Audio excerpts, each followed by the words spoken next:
देखिए हम लोग पिछला क्लास में क्या पढ़े थे कि जब दो आवेश जो है एक दूसरे को प्रतिकर्षित करता है, जैसे देखिए यहाँ पर प्लस है, ये भी क्या है, प्लस है, तो ये दोनों एक दूसरे को क्या करेगा, प्रतिकर्षित करेगा। तो कितना बल से प्रतिकर्षित करेगा, ये हम लोग जो थे पिछला क्लास में पढ़ लिए थे। यानी कितना बल से प्रतिकर्षित करेगा, उस बल को निकालने का जो फॉर्मूला होता था वो हम लोग निकाल चुके थे, ठीक है। और ये फॉर्मूला कौन दिए थे, तो कुलाम दिए थे, कुलाम नामक वैज्ञानिक थे, वो दिए थे। तो जिसमें हम लोग पढ़े थे कुलाम के फॉर्मूला हम लोग क्या देखे थे कि एफ बराबर हमारा फॉर्मूला था 1/4 पाई Q1 Q2 बटा R स्क्वायर था, यही ना था हमारा जो फॉर्मूला कल आया था कल के क्लास में, ठीक है। वो क्या आया था कि दो आवेश जब एक दूसरे को आकर्षित या प्रतिकर्षित करेगा, जैसे ये मान लिया कि माइनस में है, अब ये प्लस में है, तो क्या करेगा, आकर्षित। तो कितना बल से आकर्षित करेगा, ये चीज हम लोग इस फॉर्मूला से निकाल रहे थे। या फिर दोनों एक दूसरे को प्रतिकर्षित करेगा, प्लस प्लस प्रतिकर्षित करेगा, तो किस बल से प्रतिकर्षित करेगा, कितना बल लगेगा एक दूसरे को दूर जाने, कितना बल लगेगा एक दूसरे से दूर जाने में, ये जो हम लोग बल फाइंड कर रहे थे, निकाल रहे थे, वो यही फॉर्मूला से जो थे हम लोग निकाल रहे थे। और इस फॉर्मूला को हम लोग सत्यापित भी कर दिए थे। कोई दिक्कत यहां तक? चलिए आगे बढ़ते हैं। आज इसी फॉर्मूला को हम लोग आगे बढ़ाते हैं। तो इसमें जो है हम लोग केवल और केवल जो था परिमाण के लिए काम किए थे, मतलब कि केवल और केवल हम लोग बल निकाल रहे थे कि कितना न्यूटन से एक दूसरे को प्रतिकर्षित करेगा। आज हम लोग क्या काम करने वाले हैं सो बताते हैं। आज हम लोग जो है ये भी निकालेंगे कितना न्यूटन से प्रतिकर्षित करेगा, ये तो निकाल भी करेंगे, साथ में आज हम लोग ये भी बताने वाले हैं कि किधर प्रतिकर्षित करेगा, यानी दिशा यानी डायरेक्शन पर बात करने वाले हैं। बतवाया समझ में? आज की क्लास आप कंफर्म करिए पहले कौन सी पढ़ने वाले, ठीक है। कल के क्लास में जो है हम लोग केवल और केवल इससे जो है परिमाण फाइंड कर सकते हैं। परिमाण समझते हैं ना? परिमाण मतलब कि एक दूसरे को प्रतिकर्षित करेगा तक कितना 10 न्यूटन से करेगा या 20 न्यूटन से करेगा, ये परिमाण होता है, ठीक है। तो कल हम लोग केवल परिमाण पर काम कर रहे थे, आज हम लोग परिमाण और दिशा दोनों पर काम करेंगे। इसीलिए टॉपिक का नाम देवल गया है, थोड़ा सा साइड हो जाइए हल्का सा, इसीलिए टॉपिक का नाम दिया गया है कुलाम का नियम सदिश के पद में। यानी आज हम लोग कुलाम के नियम डायरेक्शन के साथ देखने वाले हैं। भाई साहब आज कुलाम के नियम किसके साथ? डायरेक्शन के साथ देखने वाले हैं, ठीक है।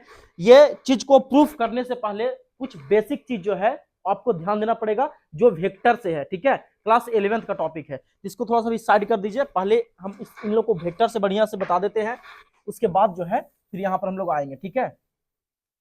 चलिए सबसे पहले आप वेक्टर समझिएगा। अगर वेक्टर नहीं समझ में आएगा, ये जो बतवा सब लिखे हैं, अगर ये समझ में नहीं आएगा तब पक्का थ्योरी जो है आज आपका उधिया जाने वाला है, समझे। एकदम थ्योरी आपका उधिया जाएगा, नहीं समझ में आया तब। तो दिल दिमाग यहाँ पर रखिएगा, समझिएगा वेक्टर 11th का टॉपिक है। आप 11th अभी पढ़े हैं ना, कोई दिक्कत नहीं, बस जो समझा रहे हैं वो खाली समझ जाइए आप, ठीक है। माइक कट कुछ कर रहा होगा, सही से लगा लेते हैं, समझे। तो जो खाली हम समझा रहे हैं वो चीजवा जो है आप बढ़िया से समझ जाइएगा, आपको वेक्टर जो है एकदम से क्लियर हो जाएगा, ठीक है। देखिएगा सच्ची बोल रहे कसम से, वेक्टर एकदम क्लियर हो जाएगा, खाली आप यहाँ पे देख लीजिएगा, तब सही से बढ़िया से देख लीजिए, ठीक है। देखिए हम लोग जानते हैं कि भौतिक राशि जो होता है वो दो प्रकार का होता है, एक सदिश और दूसरा अदिश। तो सदिश में क्या होता है कि दिशा और परिमाण दोनों रहेगा, और अदिश में केवल और केवल दिशा। तो सदिश किसको कहते हैं? आइए जितेंद्र थोड़ा सा इधर देखिए। जैसे भौतिक राशि कौन है, तो बल है ना, फिजिकल क्वांटिटी। अब देखिए बल कैसे पहचाने कि सदिश है कि अदिश है? तो अगर हम जितेंद्र को मारते हैं नाक पर, कहा मारे, नाक पर, तो अब जितेंद्र बताइए कि आप मम्मी को जा करके कोची कहिएगा, नाक पे चोट लगल है, यही ना कहिएगा। तो अब बताइए कि जो हम बल दिए आप पर, तो बल एक दिशा दिया कि नहीं, कहां दिया, नाक पर। ऐसा होगा कि मम्मी के सामने जाइए तो आप पेट पका के रोवे लगिएगा।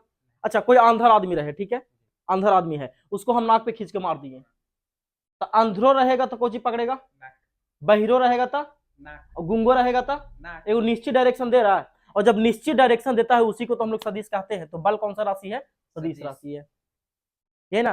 तो पहले हम लोग इसको इसके बारे में पूरा जो है समझ जाते हैं, बैठ जाइए। तो अभी इसमें बल आवेगा, कहा कि देखिएगा दो आवेश एक दूसरे को प्रतिकर्षित करेगा या आकर्षित करेगा, तो बले का ना बात कर रहे हैं, बले से ना आकर्षित प्रतिकर्षित करता है। तो देखिए सदिश में दो चीज, परिमाण और दिशा दोनों। तो कोई भी सदिश होता है उसको दिखाने के लिए हम लोग वेक्टर आर का प्रयोग करेंगे, या फिर बल को दिखाना है तो वेक्टर एफ का प्रयोग करेंगे। इसका वेक्टर एफ का, यहां पर हम आर प्रयोग किए हैं, ठीक है, वेक्टर आर का प्रयोग किया है, मतलब कि जिसमें जिसको सदिश जो सदिश होता है उसके माथा पर तीर लगा देवल जाता है, और तीर लगता है तो उसमें दो चीज, परिमाण और साथ में दिशा भी। जिसके ऊपर तीर लगल है उसमें परिमाण भी रहेगा और साथ में आपका दिशा भी रहेगा। ठीक है, तो इसमें देखिए क्या चीज, परिमाण भी और दिशा भी। तब परिमाण को लिखने का तरीका इस तरह से रहता है, चाहे तो परिमाण को आप मॉड लगा के वेक्टर आर को मॉड में डाल दीजिए, नहीं तो आप छुच्छे आर लिख दीजिए, बतिया पकड़िएगा, नहीं तो क्या लिख दीजिए, छुच्छे आर। चाहे तो वेक्टर आर को मॉड में डाल दीजिए, ठीक है, नहीं तो छुच्छे आर, परिमाण लिखने का तरीका। अच्छा, परिमाण जो है केवल संख्या, जैसे 10 न्यूटन, 5 न्यूटन, 2 किलो, 3 किलो ऐसे बताता है। ठीक है, परिमाण आपका ये होता है, बताए थे पहले अभी, 2 केजी, 3 केजी, 2 न्यूटन, ये सब परिमाण है। डायरेक्शन कौन सी है, दिशा कौन सी है, तो जैसे आपका है ऊपर, नीचे, पूरब, ये सब कौन सी है, दिशा है, डायरेक्शन है। ठीक है, तो दिशा भी रहेगा। अच्छा, दिशा दिखाने के लिए हम लोग आर कैप, यानी कोई भी, मान लिया कि बल का दिशा दिखाना है, तो हम लोग बल का दिशा दिखाने के लिए इस तरह से दिखा देंगे। ठीक है, मतलब कि इसको पढ़ते हैं हम लोग एफ कैप पढ़ेंगे, या इसको पढ़ेंगे आर कैप। आर कैप को बोला जाता है इकाई सदिश, ध्यान दीजिएगा, आर कैप को क्या बोलेंगे, इकाई सदिश। इसके माथा पर जो है टोपी लगा रहता है, और इसका परिमाण हमेशा एक होता है, केवल एक, इसीलिए इसका प्रयोग हम लोग केवल और केवल दिशा के लिए करते हैं, डायरेक्शन के लिए करते हैं। यानी आर कैप कुछ बताएगा, केवल दिशा बताएगा। आर कैप कुछ बताएगा, केवल और केवल दिशा बताएगा। देखिए, जैसे अभी अगर हम फॉर्मूला लिखते हैं कि एफ बराबर 1/4 पाई Q1 Q2 बटा आर स्क्वायर, तो ये केवल और केवल जो ये फॉर्मूला है हमको केवल ये केवल जो है परिमाण देगा, यानी कितना न्यूटन से आवेश एक दूसरे को प्रतिकर्षित या आकर्षित कर रहा है ये देगा, किस दिशा में कर रहा है वो नहीं देगा। अगर इसके माथा पर हम वेक्टर दे दिए, इसका मतलब कि इसमें परिमाण भी होना चाहिए और दिशा भी होना चाहिए। अब पूछेगा फॉर्मूला गलत किसा है, तो कहेंगे गलत है, क्या कि फॉर्मूला केवल और केवल अभी क्या दे रहा है, परिमाण दे रहा है। अब अगर इसके बगलवा में हम आर कैप लगा देते हैं इससे, इस तरह से, अब ये फॉर्मूला हमको दिशा भी दे रहा है और परिमाण भी दे रहा है। ये वाला पूरा चीजवा जो है वो आपका क्या देगा, परिमाण देगा, और ये कुछ बताएगा, दिशा। तो आर कैप किसका दिशा बताएगा, जाने बल का दिशा रहेगा वही आपका आर कैप का दिशा रहेगा। इकाई सदिश जो होता है वो आपका किसका दिशा, दिया गया सदिश के दिशा में होता है।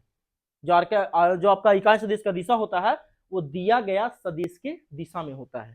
ठीक है, ये सब बतवा जो है याद रखिएगा, समझे। तो अगर आपसे पूछेगा कि फॉर्मूला बताइए, कूलॉम का नियम वाला फॉर्मूला बताइए सदिश के रूप में, तो फॉर्मूला आप यही वाला दीजिएगा हमेशा, वेक्टर एफ बराबर 1/4 पाई एप्सिलॉन Q1 Q2 बटा आर स्क्वायर, और इसके बगल में कौन सी रहेगा, आर कैप रहेगा। यह फॉर्मूला सदिश के रूप में है, और इसको अगर हम यहां से मिटा देते हैं तो फिर इसको भी, जो तीर है उसको भी मिटाना पड़ेगा, और ये बिना सदिश का हो गया है, यानी केवल परिमाण के लिए फॉर्मूला ये हो गया है। चलिए आगे बढ़ते हैं, तो सुनिएगा, अब यहां से फॉर्मूला बहुत सारा निकलेगा। देखिए, जैसे वेक्टर आर का फॉर्मूला होगा, वेक्टर आर का परिमाण इनटू आर कैप, ये कौन सी बताएगा, तो परिमाण बताएगा, देखिए यहाँ पे लिख दिया परिमाण बताएगा, और ये कौन सी बताएगा, आपका दिशा बताएगा। आप छुच्छे में लिखना चाहते हैं इसे भी लिख सकते हैं इस प्रकार से, वेक्टर आर बराबर आर इंटू आर कैप, जो बात ये बताएगा वही बात आपका ये भी बताएगा, लेकिन ज्यादा प्रयोग हम लोग अभी इसका करने वाले हैं। और सुनिएगा, यहाँ से आर कैप का जब फॉर्मूला निकालिएगा छुच्छे आर कैप के, ठीक है, तो आर कैप को अपने पास रखेंगे तो ये गुना में कहाँ जाएगा, भागा में, तो फॉर्मूला हमारा इस तरह से बन जाएगा, यानी आर कैप का फॉर्मूला बन जाएगा वेक्टर आर बट्टा वेक्टर आर का मैग्नीट्यूड यानी परिमाण। ये फॉर्मूला भी हम काम में लेंगे, ठीक है, याद रखिएगा। ये फॉर्मूला, बिना ये फॉर्मूला काम में ले ले हम आगे थ्योरी करवे नहीं करेंगे, अभी जो बताने वाले हैं थ्योरी आपको अभी। फिर देखिए, अगर कहीं पे वेक्टर 1 2 लिखा है तो डायरेक्ट अगला में से पिछलका को घटा दीजिए, मतलब कि एक में से दो को हम घटा के लिख सकते हैं। अगर वेक्टर R21 लिखा है तो इसको vector R2 minus vector R1 लिख सकते हैं। ये सब बातों पे ध्यान दीजिएगा, ठीक है, ताकि जब तक ये सब थ्योरी क्लियर नहीं रहेगा, अभी जो प्रूफ करने वाले हैं वो आपको समझ में नहीं आएगा, फिर समझे। चलिए आगे बढ़ते हैं। देखिए, vector R1 minus vector R2 का मॉड बराबर होता है vector R2 minus vector R1 के मॉड के। हम बताए थे कि मॉड एक ऐसा थेथर मशीन है ना, जेकरा में चाहे नंबर माइनस में रखिए या प्लस में रखिए, वो हमेशा प्लस में रिजल्ट निकाल के देगा। जैसे एग्जांपल में देखिएगा, 3 माइनस 2 लिखिए बराबर, या 2 माइनस 3 लिखिए मॉड के अंदर, तो ये घटेगा तो कितना बचेगा 1, और ये घटेगा तो कितना बचेगा -1। लेकिन जब मॉड से दोनों बाहर निकलेगा तो ये भी 1 बताएगा आपको प्लस में, ये भी 1 बताएगा प्लस में, तो लिख सकते हैं ना। यही थ्योरी असल यहाँ पे लिखल है कि vector R1 minus vector R2 जो है मॉड में अगर रहेगा तो ये बराबर जाएगा vector R2 minus vector R1 के मॉड के। अब ये थ्योरी नहीं याद रहेगा ना तो ध्याते रहिएगा, अभी जितना यहाँ पर लिखे हैं ना सब समझिए कि अभी थ्योरी जो करने वाले हैं उसके लिए संजीवनी है। अगर नहीं ये कंप्लीट रहेगा, ठीक है, तो उधियाते रहिएगा एकदम। तो दिल दिमाग ले करके यहाँ पे समझ जाइए। चलिए आगे बढ़ते हैं, आ जाते हैं अब अपना थ्योरी पर, ठीक है। चलिए अब सुनिएगा, कोची लिखा है, कूलाम का नियम हम लोग सदिश के पद में करने जा रहे हैं। इसके पद में जैसे बताएंगे वैसे आप खाली बोर्ड में छाप के चलाइएगा, आपको 5 के 5 नंबर मिल जाएगा अगर 5 नंबर के पूछता है तो, ठीक है। चलिए कूलाम का नियम सदिश के पद में, देखिए कूलाम के नियम जब हम लोग कर रहे थे तो वहां पे कोची हो रहा था, जितेंद्र थोड़ा सा आइएगा। कूलाम के नियम में कोची हो रहा था कि दो जब समान आवेश था तो दोनों एक दूसरे को क्या कर रहा था, प्रतिकर्षित कर रहा था। तो प्रतिकर्षित कर रहा था तो हमको दिशा मिल रहा था, डायरेक्शन मिल रहा था। तो देखिए ये आवेश को मान लीजिए आप Q1 और इस आवेश को मान लीजिए Q2, ठीक है। हरा वाला को Q1 मानेंगे और येलो वाला को कौन मानेंगे, Q2 मानेंगे। अब जब और दोनों समान आवेश है, मतलब ये भी प्लस में, तो दोनों एक दूसरे को क्या करेगा, प्रतिकर्षित। तक Q1 Q2 पर बल लगाएगा और Q2 Q1 पर बल लगाएगा, जिसका नतीजा क्या रहेगा कि दोनों एक दूसरे को प्रतिकर्षित करेगा, काहे कि समान आवेश है। इतना तो आपको क्लियर है ना। चलिए प्रतिकर्षित करेगा तो देखिए जब Q1 Q2 को प्रतिकर्षित करेगा तो इधर ढकेलेगा तो इसका डायरेक्शन इधर मिलेगा। क्लियर करिएगा डायरेक्शन वहां पे, ठीक है। चलिए दिखाई दे रहा है ना। और जब ये Q2 Q1 को ढकेलेगा तो इसका डायरेक्शन इधर मिलेगा इस तरह से, और बीच की दूरी क्या मान लेंगे, R मान लेंगे। बतियाया समझ में। जब दोनों एक दूसरे को प्रतिकर्षित करेगा तो दोनों डायरेक्शन एक दूसरे के अपोजिट रहेगा ना, ये इधर जाना चाहेगा और ये इधर जाना चाहेगा। आया समझ में। और यही डायग्राम को यहाँ पर अभी हम जो है बनाने वाले हैं, ठीक है। चलिए तो थोड़ा सा रख दीजिए। अब देखिए, ठीक है, मेरे पास दो आवेश हैं, ये पहला आवेश है और ये आपका दूसरा आवेश है। कोई दिक्कत, क्या आवेश, दो आवेश। ये आवेश जो है वो आपका Q1 है, ये Q1 आवेश है, और ये जो आवेश है आपका Q2 आवेश है, ठीक है। दोनों कौची में है, तो प्लस में है। तब सुनिएगा, दोनों एक दूसरे को क्या करेगा, प्रतिकर्षित करेगा। तो Q1 जो है Q2 पर जब बल लगाएगा तो किसको, इसको जो है वो किधर ढकेलना चाहेगा, तो इसको जो है ये यहां से इधर ढकेलना चाहेगा। अब सुनिए, Q2 भी तो Q1 पर बल लगाएगा, ताकि प्लस प्लस है, तो Q2 जब Q1 पर बल लगाएगा तो ये भी इसको क्या इधर ढकेलना चाहेगा। आया ना समझ में, इतना एकदम आराम से बता रहे, ठीक है। ढकेलेगा ना, जब Q1 Q2 को ढकेलेगा तो इधर जाएगा इसका बल का दिशा, और जब Q2 Q1 को ढकेलेगा तो बल का दिशा इसका इधर जाएगा। जितेंद्र देखिए तो ये वाला दिख रहा है ना, ब्लू वाला कैमरा में। चलिए ठीक है, इतना समझ में आया ना। अब सुनिएगा बल का नाम हम लोग कैसे देंगे, से बतवा पकड़िएगा, ठीक है। कैसे हम लोग बल का नाम देते हैं, देखिएगा। Q1 Q2 पर बल लगाया है, Q1 किस पर बल लगाया, Q2 पर। तो जो बल लगाएगा वो पीछे रह जाएगा और जिस पर बल लगेगा वो आगे हो जाएगा। जैसे एक गाड़ी जो है दूसरा गाड़ी को टक्कर मारता है, तो जो टक्कर पीछे से मारेगा वो पीछे रह जाएगा, और जिसको टक्कर मारेगा वो कहां चल जाएगा, आगे चल जाएगा। जैसे जितेंद्र इधर आइए, समझिएगा, जब हम जितेंद्र को टक्कर मारेंगे, जैसे ये जितेंद्र यहाँ पे ऐसे खड़ा है ऐसे, ठीक है, और हम पीछे से आए एकदम स्पीड में, तो मार दिया टक्कर। अब बताइए कि जब इनको हम टक्कर मारे हैं तो ये कहां चल जाएंगे, आगे, और हम कहां रह जाएंगे, पीछे। समझे। तो यहाँ पर उसी प्रकार से हम लोग बल को भी दिखावेंगे, ठीक है। जाइए अब देखिए, बल का नाम दे रहा है, ठीक है। दोनों तो F बल से ही ढकलाएगा, ये भी F बल से ढकलाएगा, ये भी F बल से ढकलाएगा, लेकिन पता कैसे चलेगा कि कौन किस पर बल लगाया है, तो उसको पता करने के लिए सुनिएगा तुम ध्यान से। Q1 किस पे बल लगा रहा है, Q2 पर, तो जिस पर बल लगेगा वो पहले, तो बल किस पे लगा, Q2 पर, तो 2 पहले लगाया कौन, तो 1। तो अगर कहीं पर F वेक्टर F21 लिखा है, इसका मतलब कुछ समझिएगा कि Q2 पर बल लगा है किसके द्वारा, Q1 के द्वारा, यानी पीछे से कोची लगाया है, आगे वाला पर बल लगाया है, यानी एक जो है 2 पर बल लगाया है, यानी Q1 आवेश किस पे बल लगाया, Q2 पर बल लगाया है। लिखे का तरीका मालूम चला ना। अब चलिए इसी प्रकार से Q2 भी तो Q1 पर बल लगाएगा, लगाएगा तबे ना प्रतिकर्षण होगा, ताली दोनों हाथ से बजता है, याद है ना। तो जब Q2 Q1 पर प्रतिकर्षण बल लगावेगा तो इसको इधर ढकेलेगा, तो इसका नाम कैसे देंगे, तो Q2 किस पर बल लगा रहा है, Q1 पर, यानी Q1 को टक्कर मारा कौन, Q2, तो जो टक्कर मारेगा वो पीछे रह जाएगा, और जो टक्कर खाएगा वो आगे निकल जाएगा। तो जिस पर बल लगेगा वो पीछे, ना सॉरी, जिस पर बल लगेगा वो आगे, और जो बल लगाने वाला रहेगा वो पीछे। गया ना दिमाग में? चलिए आगे बढ़ते हैं। आया ना समझ में इतना? यानी आप ऐसे याद रखिएगा ना चुपचाप, उतना ही ना, कि जो बल लगाने वाला रहेगा वो पीछे रह जाएगा, और जिस पर बल लगेगा वो आगे निकल जाएगा। जैसे बैट बॉल खेलते हैं, तब बैट से हम लोग क्या करते हैं, बल लगाते हैं तो बैट हमरे भुजी रह जाता है पीछे, और गेंदा कहाँ आगे निकल जाता है। तो जिस पर बल लगेगा वो आगे निकल जाएगा, और जो बल लगाने वाला रहेगा वो पीछे रह जाएगा। तो Q1 Q2 पर बल लगा रहा था वो पीछे रह गया, लग किस पर रहा था Q2 पर, तो Q2 आगे हो गया। आया समझ में? चलिए आगे बढ़ते हैं। अच्छा, ये जो वेक्टर एफ लिखे हैं इसमें दो चीज, परिमाण और दिशा दोनों, लेकिन जब इसका फॉर्मूला लगा के हम लोग निकालेंगे तो इससे पता हम लोग को केवल चलेगा परिमाण, तो इसका दिशा खने है।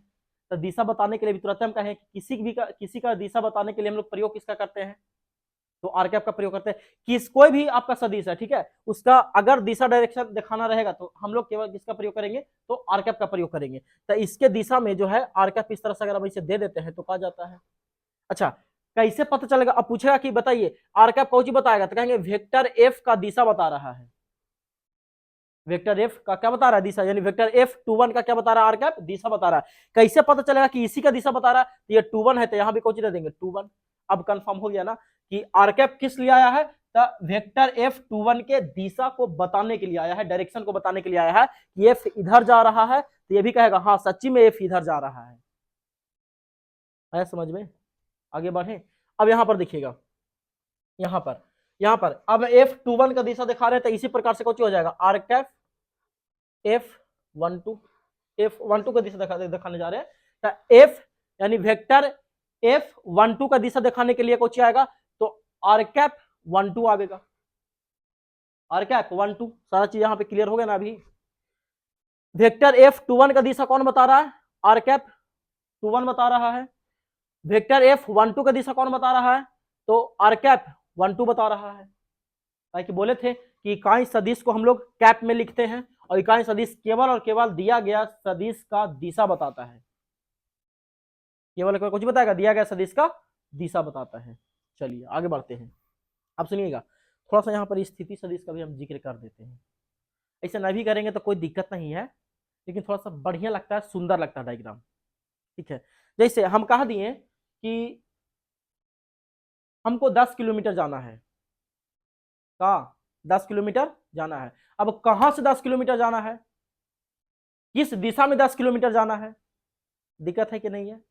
देखो पॉइंट हमको मानना पड़ेगा, तो यहां पर जो है एक पॉइंट हम मान लेते हैं इस प्रकार से कि यहां से हमको 10 किलोमीटर जाना है। मतलब कि सुनिएगा, हम आवेश का दूरी यहां से बता रहे हैं, आवेश का स्थिति बता रहे हैं। तो यहां से आवेश का स्थिति जो है, यहां से ये वाला आवेश का स्थिति यहां पर है Q1 का, और यहां से इस आवेश का स्थिति यहां पर है, इसीलिए इसका नाम दिया जाता है स्थिति सदिश लाइनवा को, ठीक है। तो एकरा स्थिति सदिश को वेक्टर R से दिखाएंगे, इसको भी वेक्टर R से दिखाएंगे, लेकिन पता कैसे चलेगा कौन किसका है, तो ये Q1 आवेश है तो यहाँ पे हो जाएगा वेक्टर R1, ये Q2 आवेश है तो यहाँ पे हो जाएगा वेक्टर R2। कोई दिक्कत? और हम लोग जानते हैं कि कोई भी जब बनता है, कोई चीज बनता है, मूल बिंदु बनता है, तो वो एक्स अक्ष और वाई अक्ष के मिलने से बनता है। तो ये हमारा हो गया वाई अक्ष, सॉरी एक्स अक्ष, और ये हमारा हो गया वाई अक्ष। यानी खड़ा वाला को हम लोग कहते हैं वाई अक्ष, खड़ा वाला को क्या कहेंगे, वाई अक्ष, और पड़ा वाला को क्या कहेंगे, एक्स अक्ष। पड़ा वाला को एक्स अक्ष और खड़ा वाला को वाई अक्ष। थ्योरिया एकदम पानी पानी कर देंगे, ठीक है, खाली आप दिल दिमाग यहाँ पे रख ले जाइए। पड़ा वाला को एक्स अक्ष, खड़ा वाला को वाई अक्ष, और दोनों के मिलने से जो बिंदु बनता है उसको मूल बिंदु, और मूल बिंदु से हमेशा स्थिति सदिश को दिखाया जाता है, यानी पोजीशन वेक्टर को दिखाया जाता है। और पोजीशन वेक्टर को दिखाएंगे हम लोग किसे, वेक्टर आर से। तो इसको भी वेक्टर आर से दिखा दिए, इसको भी वेक्टर आर से दिखा दिए, लेकिन पता कैसे चलेगा कि ये Q1 का स्थिति बता रहा है, ये Q2 का स्थिति बता रहा है, तो इसीलिए हम लोग इसमें R1 लगा दिए, और इसमें क्या लगा दिए, R2 लगा दिए।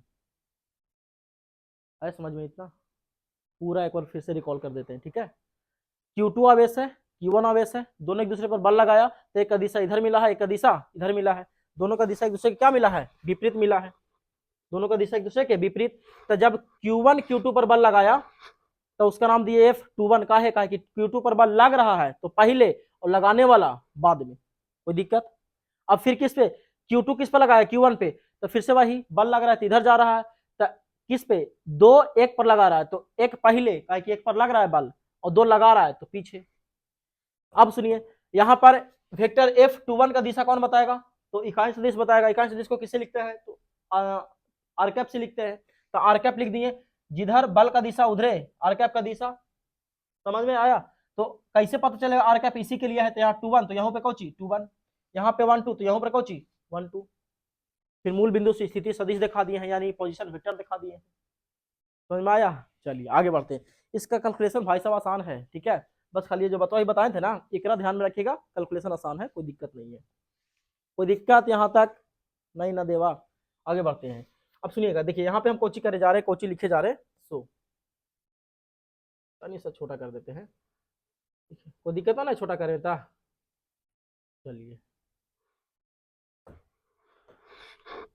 गुलाम के नियम हम लोग किसमें पढ़ रहे हैं, सदिश के पद में पढ़ रहे हैं।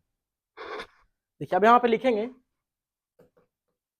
गुलाम के नियम से, गुलाम के नियम से, गुलाम के नियम से आवेशों के बीच लगने वाला बल, जैसे हम यहाँ पे लिख रहे हैं ना, वैसे ही आप लिख के आ जाएगा बोर्ड एग्जाम में 5 नंबर एकदम धक से मिल जाएगा आपको, ठीक है।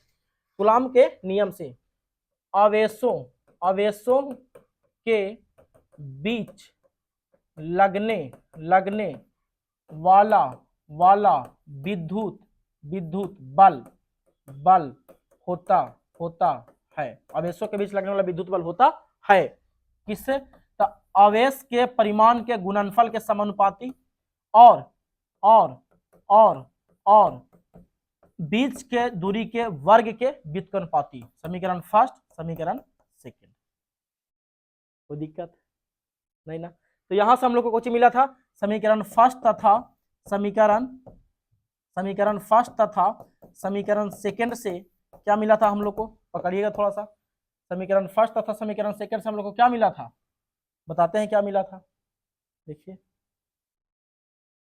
चलिए तो समीकरण फर्स्ट समीकरण सेकंड से हम लोग को मिला था F बराबर K Q1 Q2 बट्टा R² मिला था, यही मिला था। अब इसी फॉर्मूला का प्रयोग करके जो है अभी हम लोग आगे थ्योरी को बढ़ाने वाले हैं, ध्यान दीजिएगा। इसी फॉर्मूला का प्रयोग करके हम लोग अभी जो है आगे थ्योरी को बढ़ाने वाले हैं, समझे। तो के जगह पे आप 1/4 पे आप साइन नोट भी लिख सकते हैं, कोई दिक्कत नहीं है। जहां बोले थे ना, जहां के बराबर कोची होता है 1/4 पाई, अब साइन नोट और इसको नियतांक बोला गया था, कुलाम्बिक नियतांक है ना, हुआ था। चलिए अब सुनिएगा यहाँ पर कोची हो रहा है, पकड़िएगा चीज को। हम कोची बोले कि Q1 किस पे बल लगावेगा, Q2 पर, और Q2 किस पे बल लगाएगा, Q1 पर, होगा ना चीज। यहाँ पर देखिए लिखते हैं, जब Q1 बल लगाता है Q2 पर, तो जब Q1 बल लगाता है Q2 पर, तो जब Q1 Q2 पर बल लगा रहा है तो उस बल का नाम क्या दिया गया है, वेक्टर F21, वेक्टर F21। तो आप लिख देंगे वेक्टर F21। अब एक पर तीर दे दिया है, मतलब कि परिमाण भी रहना चाहिए और दिशा भी रहना चाहिए। तभी बताइए कि F का फॉर्मूला कौन सा है मेरे पास, K Q1 Q2 बटा R²। तो यहाँ पर पहले इसे आप लिख दीजिए K Q1 Q2 बटा R², वो ना K Q1 Q2 बटा R²। अच्छा यहाँ पर आप 4 पाई एप्सिलॉन भी लिख सकते हैं, कोई दिक्कत नहीं है। अगर मान लिया K डिस्टर्ब कर रहा है तो आप यहाँ पे 1/4 पाई एप्सिलॉन लिख दीजिए, चीज वही है, ठीक है, चीज वही है, चीज में कोई दिक्कत नहीं। तो यहाँ पे लिख देते हैं 1/4 पाई एप्सिलॉन लिख दिए, चाहे K लिखते तो छोटे को रहता, 1/4 पाई एप्सिलॉन लिखते तो लंबा हो गया है, कोई दिक्कत। चलिए आगे बढ़ते हैं, ठीक है। अब सुनिएगा, हम बोले कि एक पे कोची लगा सदिश, लेकिन ये केवल छूछे कोची दे रहा, अभी परिमाण दे रहा है, तो गलत है फॉर्मूला ये। अब हमको इसमें डायरेक्शन भी दिखाना पड़ेगा, तो डायरेक्शन दिखाने के लिए किसका प्रयोग किए थे बताइए, वेक्टर आर कैप, यानी ये आर कैप का प्रयोग करते हैं कोची के लिए, तो दिशा को दिखाने के लिए। अब ये आर कैप किसका दिशा दिखाएगा, तो दिया गया सदिश के यानी बल का दिशा बता देगा, कोई दिक्कत नहीं ना। तो बताइएगा यहाँ पर दिए थे कोची हम कि आर कैप 21 ना बता रहा है F21 का दिशा, तो यहाँ पर कोची देना पड़ेगा 21 देना पड़ेगा, क्योंकि यहाँ पे F वेक्टर F21 है, तो यहाँ पे कोची हो जाएगा आर कैप 21 हो जाएगा, कोई दिक्कत। अभी हम इसको बोले थे कि चाहे तो आप इसको ऐसे लिखिए या ऐसे लिखिए, दोनों बतवा क्या है, बराबर है। देखिए यहाँ पे बोले थे, चले गया, देखिए यहाँ पर दोनों बतवा क्या है, बराबर है।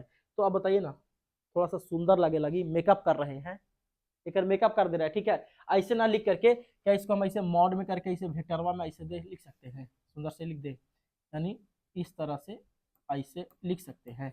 तो यहाँ वन, यहाँ 2 1 है, यहाँ पे 2 1 है, तो यहाँ पे 2 1 लिख देते हैं, ताकि बीच का दूरी r माने है, तो 2 1 यहाँ पे सुंदर सा 2 1 में हो गया। कोई दिक्कत, ऐसे लिख सकते हैं, कोनो दिक्कत नहीं है। चाहे आप r² लिखिए या मॉड के अंदर ऐसे दे करके वेक्टर दे करके आप r² लिखिए, दोनों बातवा जो है बराबर है, ठीक है। अब यहाँ पर अगर 1 2 रहेगा तो यहाँ पे कोची 1 2, यहाँ पे 2 1, तो यहाँ पर कोची हो जाएगा 2 1। यही चीज यहाँ पर लिखे हैं, बस इतना आप समझ जाइए, फिर कोई दिक्कत नहीं होगा बाबू, समझे, कोई दिक्कत नहीं होगा। आगे बढ़ते हैं, अब इसको आगे बढ़ाते जाते हैं, ठीक है। चलिए, 1/4 पाई एप्सिलॉन, अब खाली फॉर्मूला पर बेस्ड है, ठीक है। 1/4 पाई एप्सिलॉन Q1 Q2 बट्टा जैसे है इसको पहले वैसा ही आप लिखिए, 2 1 का मॉड का स्क्वायर। अब बताइए आर कैप 2 1, अभी हम तुरंत बताएं, आर कैप का फॉर्मूला करने देखिएगा, आर कैप का फॉर्मूला कौन सी दिए, वेक्टर आर बटा वेक्टर आर का परिमाण, है ना दिए। वेक्टर आर कैप का फॉर्मूला कौन सी, वेक्टर आर बट्टा वेक्टर आर का परिमाण। तो इसको फॉर्मूला पे आप तोड़ेंगे तो देखिए यहाँ पर कौन सी है, आर कैप में 2 1 लगा है, तो यहाँ पर 2 1 रहेगा, तो यहाँ पर 2 1 हो जाएगा, यहाँ पर कौन सी हो जाएगा 2 1 हो जाएगा। तो यहाँ पे हम फॉर्मूला यही वाला जाकर के करेंगे, छाप देंगे, ये समझने के लिए इधर लिख दिए हैं। तो यहाँ पे लिख देंगे वेक्टर आर 2 1 बट्टा वेक्टर आर 2 1 का परिमाण। कोई दिक्कत, अब ये 2 गो, अब ये 1 गो, तो गुना होके क्या गो हो जाएगा 3 गो, ताकि एक्स स्क्वायर गुना एक्स किसे होता है, तो एक्स क्यू होता है ना, ठीक है। तो चलिए गुना करिए अगला लाइन में, तो F21 वेक्टर F21 बराबर 1/4 पाई एप्सिलॉन Q1 का मॉड Q2 का मॉड बट्टा 2 गुना होके क्या हो जाएगा 3 गो, तो वेक्टर R21 और मॉड का कितना Q, और बच गया कौची वेक्टर R21। कोई दिक्कत भाई साहब? अच्छा एक चीज यहाँ पे और बता दिए हैं, ध्यान दीजिएगा कि अगर कहीं पर हमको दिखे, कहीं पर हमको दिखे, कहीं पर हमको दिखे, कहीं पर हमको दिखे, कौची दिखे, तो वेक्टर R12 दिखे तो उसको हम लिख सकते हैं vector R1 minus vector R2, या वेक्टर R21 दिखेगा तो उसको हम लिख सकते हैं vector R2 minus vector R1। तो यहाँ पर देखिए तो दिख रहा है ना वैसा ही, यहाँ पर वैसा ही है ना, तो इसको हम अगला लाइन में लिख देते हैं ये फॉर्मूला पर कि वेक्टर R21 है तो इसको हम लिख सकते हैं vector R2 minus vector R1, vector R2 minus vector R1 जो है हम लिख सकते हैं। तो यहाँ पर देखिए हम लिख दे रहे हैं भाई साहब, यहाँ पर जो है हम लिख दे रहे हैं 1/4 पाई एप्सिलॉन Q1 का मॉड Q2 का मॉड बट्टा, इसको हम लिख रहे हैं 2 में से 1 घटा देंगे, कहा कि 2 पहले है 1 बाद में है, तो ये ना फॉर्मूला गया, 2 में से घटा दीजिए, तब vector R2 minus vector R1 और मॉड का मॉड और Q का Q, ये तो लिखा गया, तो इसको जैसा ये भी लिखना पड़ेगा, तो R2 में से हम लोग जो है R1 घटा देंगे इस तरह से। ये समझने के लिए हम लिखे हैं इधर, ताकि जो है आपको समझ में बेहतर से आ सके, ठीक है। ये ला लिख रहे हैं, चलिए कोई दिक्कत किसी प्रकार का, ये इसको मान लेंगे हम लोग समीकरण फर्स्ट, इसको की मानेंगे, इसको थोड़ा सा छोटा कर देते हैं। ये फॉर्मूला बस हम लोग इसलिए लिखे ना साइड में, ताकि कंफ्यूजन ना हो, आपको जो है क्लियर रहे कि हाँ ये फॉर्मूला के तहत हम लोग ये खेलवा जो है खेल रहे हैं, ठीक है। चलिए आगे बढ़ते हैं, इसको मान लेंगे समीकरण फर्स्ट, कोनो दिक्कत भाई साहब? अब यहां से आप बताइए कि जब Q1 बल लगाया है Q2 पर, तब Q2 भी तो Q1 पर बल लगावेगा। अभी हम लोग क्वेश्चन निकाले हैं कि जब Q1 Q2 पर बल लगाया है तब, अब Q2 भी तो Q1 पर बल लगावेगा, तो इसी प्रकार लिखेंगे डायरेक्ट। अब फिर से उतना लंबा नहीं कर जाएंगे, डायरेक्ट लिखेंगे इसी प्रकार, इसी प्रकार, इसी प्रकार। जब जब Q2 किस पर बल लगाएगा Q1 पर, जब Q2 किस पर बल लगाएगा Q1 पर, जब Q2 किस पर बल लगाएगा Q1 पर, तो जहां पर Q1 है वहां पर Q2, और जहां पे Q2 है वहां पे Q1। तो जब Q2 बल लगाता है Q1 पर, तो अब बताइएगा कि जब Q2 जो है वो Q1 पर बल लगावेगा, तो इस बल का नाम कौन सी है, वेक्टर एफ 1 2 है, तो जहां पे 2 1 है वहां पे कौन सी खाली हो जाएगा, 1 2 हो जाएगा, तो वेक्टर एफ 1 2। अब जो फॉर्मूला आया है ये वाला, अब फिर से हम लोग यहाँ से सोल्यूशन नहीं करे जाएंगे, यहाँ पे लिख देते हैं, फिर से इतना सोल्यूशन नहीं करे जाएंगे, डायरेक्ट इसी पर हम चेंज कर देंगे, जहां पे 2 है वहां पे 1, जहां पे 1 है वहां पे 2। तो देखिए 1/4 पाई एप्सिलॉन जैसे वैसे लिख दीजिए, कोई दिक्कत नहीं, नहीं नहीं नहीं नहीं। Q1 Q2 गुना में है, आगे पीछे लिखा कोई दिक्कत नहीं, तो Q1 Q2, चलिए बट्टा, अब सुनिएगा R2 में से R1 घटल है ना, यहाँ पे कौन सी करेंगे, पता चल गया आपको, हमको पता चल गया, ठीक है, यहाँ पे कौन सी करेंगे, वेक्टर R1 में से जो है वेक्टर R2 घटा देंगे, और Q था तो Q दे देंगे, कोई दिक्कत। चलिए आगे, अब यहाँ पे कौन सी है, R2 में से R1 घटा लेते हैं, यहाँ पे आप अपन दिमाग लगा करके R1 में से कौन सी घटा देंगे, R2 घटा देंगे। भाई साहब यही खेलवा है, हो गया प्रूफ, थोड़ा सा आओ, थोड़ा सा आओ, खाली बर्दाश्त करिए बस, थोड़ा सा आओ, ठीक है। अब देखिए हमको ये पूरा को ना, ये पूरा को इसके जैसा बनाना है, यानी F21 के जैसा बनाना है, इसके जैसा F21 के जैसा बनाना है।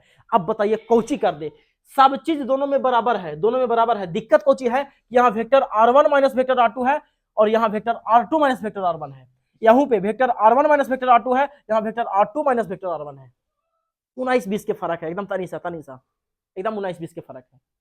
अब ये 19-20 के फर्क को हम लोग दूर कैसे करेंगे भाई साहब, तो देखिए माइनस कॉमन लेके दूर करेंगे। अच्छा यहाँ पर एगो थ्योरी हम दे चुके हैं आपको, ये दोनों बराबर हो जाएगा, चाहे आप vector R2 minus vector R1 का मॉड लिखिए या vector R1 minus vector R2 का मॉड लिखिए, दोनों जो है बराबर जाएगा, काहे कि चीजवा जो है आपको हम पीछे अभी तुरंत यहाँ पर बता दिए थे, पकड़िए चीजवा को। अब यहाँ पे Q रहेगा तो यहाँ पर Q रहना चाहिए, यहाँ पर 4 रहेगा तो यहाँ पर 4 रहना चाहिए, समझे, दिख गया है थोड़ा सा, तो यहाँ पर बस तनी सा हमको काम करना है भाई साहब, एकदम तनी सा।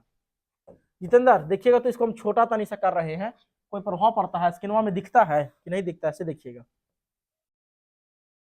चलिए दिख रहा है, फ्रेश दिख रहा है ना, कोनो दिक्कत, खखर के बोलिए ना, हाँ देखिए। अब पकड़िएगा, तनी सा जो है माइनस कॉमन ले रहे हैं, अब एकरा में से माइनस कॉमन लेंगे, ठीक है, माइनस का किए कॉमन लिए, तो अब बताइए जब माइनस कॉमन लेंगे तो 1/4 पाई एप्सिलॉन जैसे वैसे ही रह जाएगा, और Q1 का मॉड और Q2 का मॉड बट्टा बट्टा बट्टा, एकरा जो है हम लिख सकते हैं कि नहीं, R2 vector R2 minus vector R1 का Q, कारण दे देते हैं, एकरा में से कॉमन लिए है माइनस, तो जो माइनस में है वो प्लस में, और जो प्लस में है वो माइनस में, कोई दिक्कत। अब देखिए चूंकि हम यहाँ पे लिख सकते हैं, ये वाला कैसे लिख दिए है, डायरेक्ट ऐसे घुमा करके कि इतना जो है, इतना जो है, इतना जो है मॉड इतना के बराबर होता है, 2 माइनस वेक्टर R1 के बराबर होता है, जब भी 3 माइनस 2 और 2 माइनस 3 के एग्जाम्पल लेके किए थे, ये वाला जो है दोनों बराबर होता है, ठीक है, यही सिद्धांतवा के अनुसार जो है हम इतना जो है लिख पाए हैं। अब बताइएगा, ध्यान दीजिएगा, ठीक है, अब ध्यान एकदम ध्यान दीजिएगा, यहाँ पे ये पूरा को आप ध्यान से देखिए, यहां से लेकर के यहां तक माइनस को छोड़ करके, ठीक है, क्या ये पूरा जो रिजल्ट है ये पूरा इसके बराबर गया है कि नहीं, तो ये पूरा के बराबर गया है, तो इसको पूरा को हटा करके हम F21 लिख सकते हैं कि नहीं लिख सकते हैं भाई साहब, मिल गया रिजल्ट हम लोग का, जल रहा है ना, मिल गया रिजल्ट हम लोग का, ठीक है। अब हम लोग काम कर लिए, पहुंच गए हैं। अब ये समीकरण फर्स्ट लिखे थे तो लिखेंगे समीकरण फर्स्ट से, देखिएगा F21 का F21 माइनस का माइनस। अब बताइए कि ये पूरा को हम कौची लिख सकते हैं, तो ये पूरा किसके बराबर है, तो F21 के बराबर है, यहाँ पे हम धक से लिख देंगे F21। हो गया हमारा प्रूफ, हो गया हमारा प्रूफ, हो गया हमारा प्रूफ। यही तक आपको जो है आपको प्रूफ करना रहेगा, इतना कर दीजिएगा, बोर्ड एकदम खुश होकर के 5 नंबर दे देगा, अगर 5 नंबर में पूछता है तो, ठीक है। हो गया आपका प्रूफ एकदम धाक से, समझे। अच्छा यहाँ से एक और चीज पूछ देगा, ऑब्जेक्टिव यहाँ से बना देगा, देखिए ना, ये प्लस में है ये माइनस में है, परिमाण बराबर है लेकिन दिशा विपरीत है, परिमाण बराबर है, बल बराबर हो गया लेकिन बल का जो दिशा है वो विपरीत है, यानी जितना से देख, जितना से इधर थोड़ा सा जितेंद्र, देखिए जितना बल से, चलिए जितना बल से Q1 Q2 को ढकेलेगा, ठीक है, जितना बल से Q1 Q2 को ढकेलेगा, उतना ही बल से Q2 भी किसको ढकेलेगा, Q2 को Q1 को ढकेलेगा, लेकिन दोनों का जो दिशा है एक दूसरे की क्या रहेगा, विपरीत रहेगा, मतलब दोनों विपरीत दिशा में जाएगा, ऐसे जाएगा, दोनों विपरीत रहेगा, ठीक है, दोनों जो है इस तरह से विपरीत जाएगा, ढकेलेगा तो दोनों बराबर बल से, लेकिन दोनों का दिशा कौन सी रहेगा, विपरीत रहेगा। और यही वाला चीज जो है यहाँ पे जो है प्रूफ हो गया है, रख दीजिए, यही वाला चीज यहाँ पर प्रूफ हो गया है। तो हम कह सकते हैं कि कूलाम का जो नियम है वो न्यूटन के गति के तीसरे नियम को पालन करता है। कूलाम का नियम किसके, न्यूटन गति के तीसरे, कहा कि न्यूटन के तीसरे नियम कौन सी कहता है, क्रिया के बराबर विपरीत प्रतिक्रिया, यही ना, क्रिया के बराबर तथा विपरीत प्रतिक्रिया, मतलब जितना जितना जितना बल से न्यूटन ऊपर, जितना बल से आपका रॉकेट ऊपर जाएगा उतना ही बल से नीचे छोड़ता है धुआं, तभी ना ऊपर जाता है, और दिशा कौन सी रहता है, विपरीत, रॉकेट जाता है ऊपर और धुआं कहाँ छोड़ता है, नीचे, तो दिशा तो रहता है विपरीत, लेकिन बल दोनों कौन सी रहता है, बराबर रहता है। यहाँ पे वही ना हुआ है, हो गया सीधे, 5 नंबर आपको मिल जाएगा। चलिए, या दिमाग में, तो सुनिए, इसका स्क्रीनशॉट ले लीजिएगा, सब निकाल देते हैं एक बार शुरू से, इसका स्क्रीनशॉट बढ़िया से सुंदर से ले लीजिएगा, सब बात यहाँ पे इंपॉर्टेंट है, ठीक है, इसका स्क्रीनशॉट ले लीजिएगा बढ़िया से, फिर इसका ले लीजिए, मेन यही आपका है, यही आपका संजीवनी है, ये रहेगा आपका कंप्लीट, तभी आगे आपका कंप्लीट होगा, अगर ये कंप्लीट नहीं रहेगा तो आगे कंप्लीट आपका नहीं होगा, समझ में, ताकि इसी का ना प्रयोग करके देखिए हम आपको ये समझाए हैं, ठीक है। यहाँ तक जब वीडियो के लास्ट तक आ गए हैं तो आपसे बस यही एक रिक्वेस्ट है कि थोड़ा सा वीडियो को शेयर कर दीजिए दम लगा करके, भाई साहब आप ही लोग पर नाज है, ठीक है, आप लोग इतना सपोर्ट कर रहे हैं, दिल से सपोर्ट कर रहे हैं, इसके लिए थैंक यू, धन्यवाद भाई साहब, थोड़ा सा एफर्ट और लगा दीजिए ताकि जो है एक अच्छा खासा जो है स्टूडियो जो है सेटअप कर सके, ताकि जल्दी जो है हम आपको जो है ऑनलाइन दिख सके, ठीक है, लाइव के रूप में, समझ में आया। चलिए, सबको लव यू, जय हिंद, मिलेंगे फिर नेक्स्ट क्लास में।